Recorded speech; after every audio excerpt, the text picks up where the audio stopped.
Je suis Vincent Perriot, auteur de bande dessinée. J'ai commencé il n'y a pas si longtemps que ça, en 2007, à publier mes premiers livres, entre deux, aux éditions de la Cerise. Ensuite, j'ai travaillé avec Arnaud Malherbe, scénariste hyper chouette qui fait des scénarios de téléfilms et de séries télé. Le premier scénario avec lui, c'était Taïga Rouge aux éditions Dupuis. Ensuite, il y a eu la série Belleville Story chez Dargaud, en 2 tomes, toujours avec Arnaud. J'ai publié encore un autre livre, Dog, aux éditions de la Cerise, dans un style un peu plus confidentiel, assez expérimental. Et ces derniers temps, j'ai sorti la série Passy, en 3 tomes. Chez Dargaud, donc, où je me lance moi-même pour le coup dans le scénario. Où est la nécessité?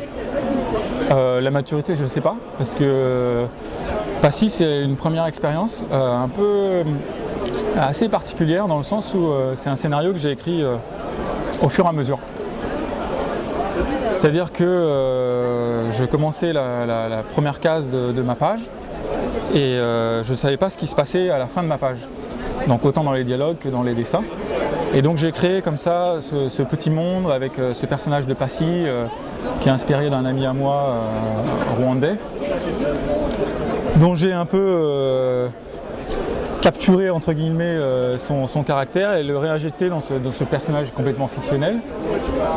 Voilà, une espèce de cette mafia, lui recréer un passé, lui qui hésite entre sagesse et ses pulsions de malfrat qu'il a pu vivre anciennement avant qu'il aille en prison. Et donc, en créant ce personnage-là, je me suis laissé porter comme ça par les événements, par les choses qui m'inspiraient, les films, les photographies, les autres albums de bande dessinée que j'ai pu lire. Et cette série est sortie comme ça au fur et à mesure. Et j'ai présenté ça à l'éditeur Dargaud et ça leur a plu en fait, cette énergie-là et ces ouvertures-là en fait dans le scénario. Donc un polar contemporain mais qui contourne un peu toutes les idées qu'on se fait plus ou moins classiques d'un polar. Donc, ça m'a amusé. Voilà. Exactement. Et c'est à la fois un plaisir et un petit défi, parce que dans le sens où voilà, il faut penser global, donc le scénario dans sa globalité, tout en se laissant la surprise et le naturel des dialogues avec les personnages.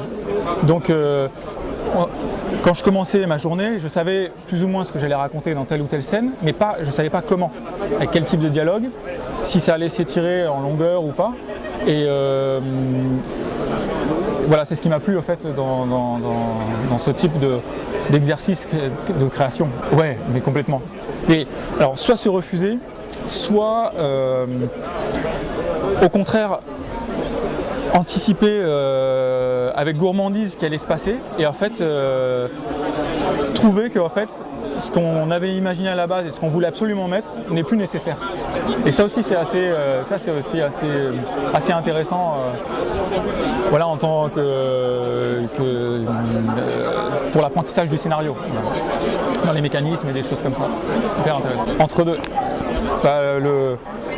Voilà, le premier exercice alors de dessin et de scénario aussi, où c'est un peu sur le même type, dans le sens où j'avais des scènes pour entre deux, des scènes déjà limite photographiques, avec ces personnages de 2 jeunes filles qui partent en quête d'inspiration musicale et qui se laissent porter comme ça par la route, par tout ce qui défile autour d'elles et les personnages qu'elles rencontrent. Et j'avais dessiné comme ça des scènes clés, j'avais pas forcément d'ordre dans tout ça. Essayer de recréer une espèce de flux graphique, une espèce de poésie comme ça, de petits instants plus ou moins espacés dans le temps. Voilà, donc un puzzle comme ça. Oui, et toujours essayer de ne pas aller là où mon esprit me dit que c'est facile d'aller. Toujours contourner, toujours renverser, toujours me dire tiens, ce personnage-là, il pourrait tiens, il pense ça, c'est-à-dire qu'on limite moi je pourrais penser enfin je sais pas, qui va faire telle entourloupe, mais en fait ah non, bon je sais pas comment dire ça, et quitte à prendre du temps, quitte à prendre des pages pour ça, et quitte à se planter aussi, parce que je trouve ça chouette aussi de se dire ok c'est ouvert, c'est pas si bien que ça. Ça pourrait être mieux, c'est pas goupillé comment dire ça, c'est pas ficelé au cordeau, mais c'est pas grave. Il y a des personnages qui naissent, qui disparaissent. C'est aussi ça en fait, la vraie vie en fait, telle qu'on la vit tous, avec ces moments hyper drôles, ces moments un peu absurdes, tu vois. Et bon, il y a toujours le fil, le fil du destin qui revient à un moment donné. Le destin revient toujours à un moment donné, couper les choses, mais voilà, on peut se permettre des échappées. En fait. Et ça, je trouve ça assez intéressant dans un scénario. Pas mal de films. Oui. Là, j'ai un projet numérique assez chouette, une grande bande dessinée numérique qui s'appelle Opération Opéra. Donc je suis en recherche de développement pour l'instant, mais j'essaie de travailler à tout le scénario. Donc j'ai écrit un grand scénario, une grande série d'inspiration Miyazaki. Bon, ça se passe dans l'espace, une grande aventure qui se passe sur une planète qui s'appelle Opéra pour le coup. Et le principe est assez intéressant, c'est une espèce de grande bande de bande dessinée dans laquelle, donc en plus des cases de bande dessinée qui se suivent, il y a des perspectives qui s'entremêlent, ce qui fait qu'on plonge d'une illustration à une autre, on défile d'une illustration à une autre, dans un espace à un autre, et voilà, ça donne une fluidité, un suivi des personnages assez immersif et assez captivant, assez chouette. Pas du tout. Parce que le Turbo Média, c'est le défilé de plusieurs images de par l'action d'un clic. Enfin, en tout cas, c'est la façon dont je le définis moi. Et là, pour le coup, c'est un peu comme entre la bande dessinée et le dessin animé, dans le sens où c'est un autre rapport au temps. C'est-à-dire qu'on fait défiler autrement, enfin on fait défiler l'image au rythme qu'on veut, un peu comme quand on fait défiler les pages. Sauf que là, il y a une forme de surprise et on peut lire vite, on peut faire défiler vite, voir tout vite, ou au contraire prendre son temps, revenir. Il y a une forme de glissé qui est assez intéressant, enfin un nouveau rapport au temps je trouve pour le médium bande dessinée. Ouais, je pense, mais après je me refuse de rien, je ne sais pas ce qui se passera dans plusieurs années, mais là oui, pour l'instant, je me sens avoir envie de raconter des milliards d'histoires, et autant dans beaucoup de registres. Autant dans la poésie graphique que dans le polar, que dans la science-fiction pour le coup. J'ai encore plein d'idées. Par contre avec d'autres dessinateurs, je ne sais pas de quelle manière, mais ça m'intéresse. De dessinateur à dessinateur, d'auteur à auteur, quel type de voix on peut avoir, comment on peut dialoguer ensemble. Je ne sais pas si ça... Pas forcément d'en faire un projet ensemble, concret, dessiner ensemble, mais discuter, dialoguer, voilà, ça j'aime beaucoup en fait. Pas forcément dans ce type-là, c'est-à-dire fusion des styles, du style, mais plus échange, ping-pong de dessin. Je sais pas comment formuler ça. Je sais pas, peut-être une revue, peut-être sur la plateforme numérique permet pas mal ça. Je suis en train aussi de lancer une chaîne YouTube avec des dessins en vidéo qui s'appelle des vidéos draw.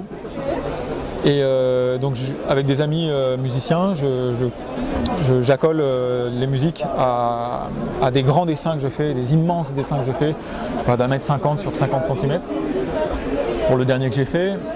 Filmé dedans, soit en stop motion. Donc il y a plein de formules pour redonner ou donner vie au dessin.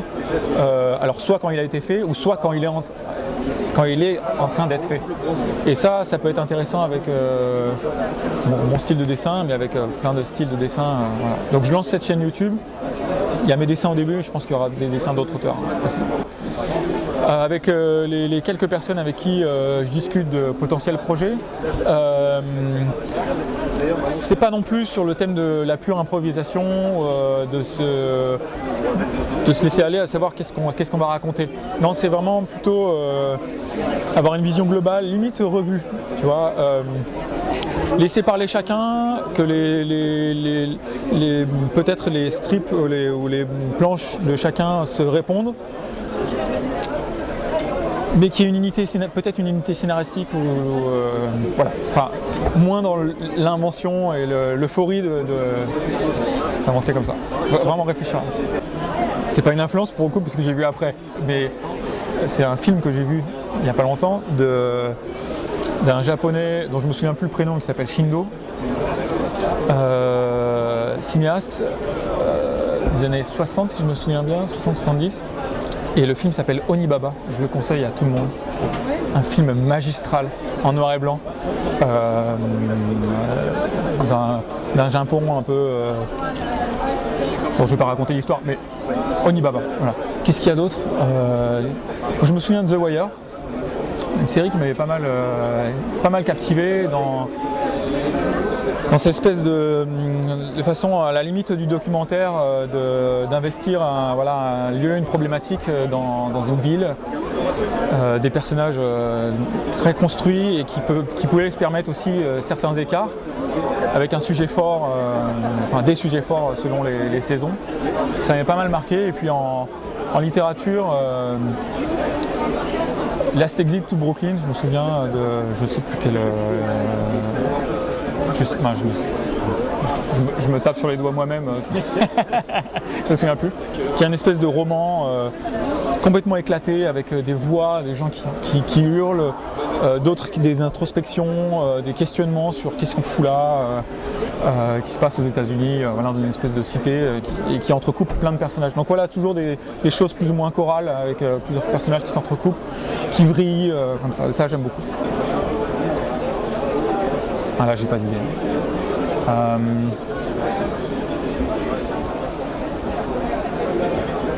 Moi j'aime beaucoup l'univers de Munoz aussi,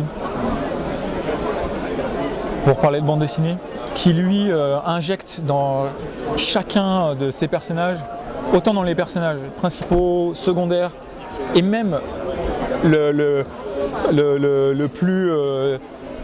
clochard le plus à l'écart d'une case, est gorgé d'une vie et d'une histoire dans les traits du personnage, dans la façon, dans la posture qui est juste magique. J'aimerais atteindre ça et je pense que je ne suis pas encore assez fort pour ça.